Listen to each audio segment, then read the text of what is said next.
In this third part on the apology, I just wanted to point out a couple things that Socrates says toward the end that give us a good indication of his character. So, for example, I'll be indicating the numbers in the margins of your text when I read and comment on some of these areas. So at 33, end of 32e, beginning of 33, Socrates says, throughout my entire life, in any public activities I may have engaged in, it was evident I was the sort of person, and in private life I was the same, who never agreed to anything with anyone contrary to justice. So Socrates is making his claim that he always did what was just and that he had integrity.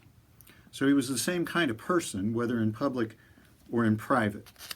I want to skip over here to the vote is not indicated, but somewhere around 35D going to E, they took the vote on whether or not he was guilty. And the numbers for that vote was 280 to 220, that he was guilty. Now, as in our court system, once a person is found guilty of a capital offense with the potential for the death penalty, there is a second stage of the trial where the penalty is decided.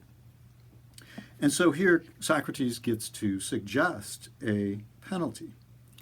And in setting it up, he says that he could have gone into politics or some other political office, but he said he was too honest to survive.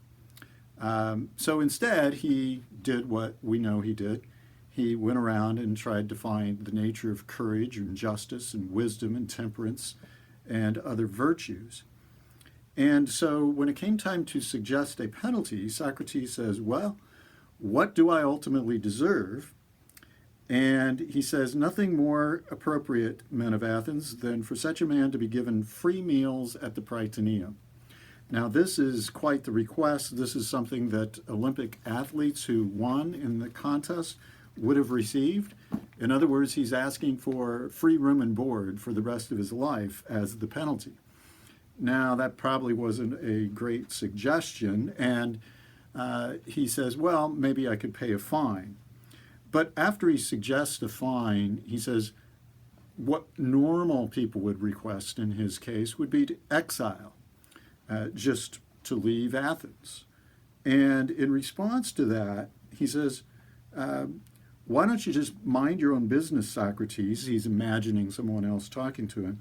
Wouldn't it be possible for you to live in exile, away from us, or just shut up? Quit doing philosophy, and we'll let you go.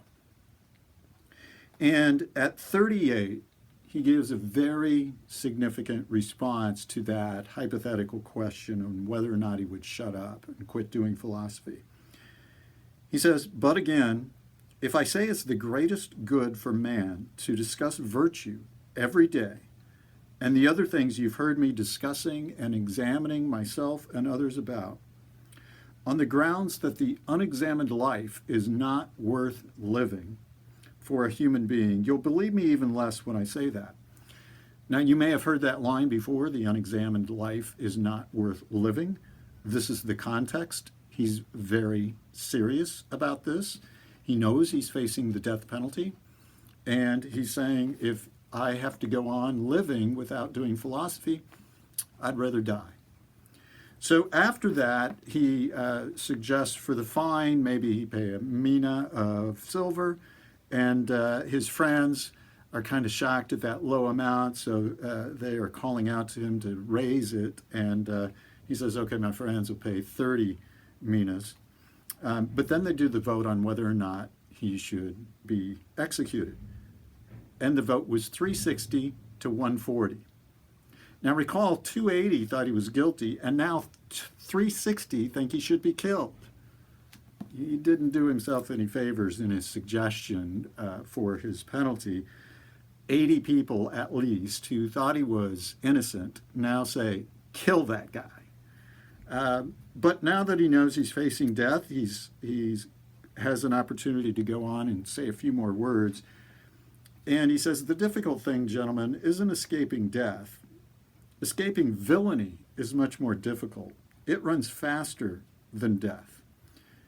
And I, as slow as I am, have been overtaken by the slower runner, that is death, while my accusers, clever and sharp-witted as they are, have been overtaken by the faster one, and that is vice. Finally, he says, he makes a couple comments about death, and he says, being dead is either one of two things. This is at 40C.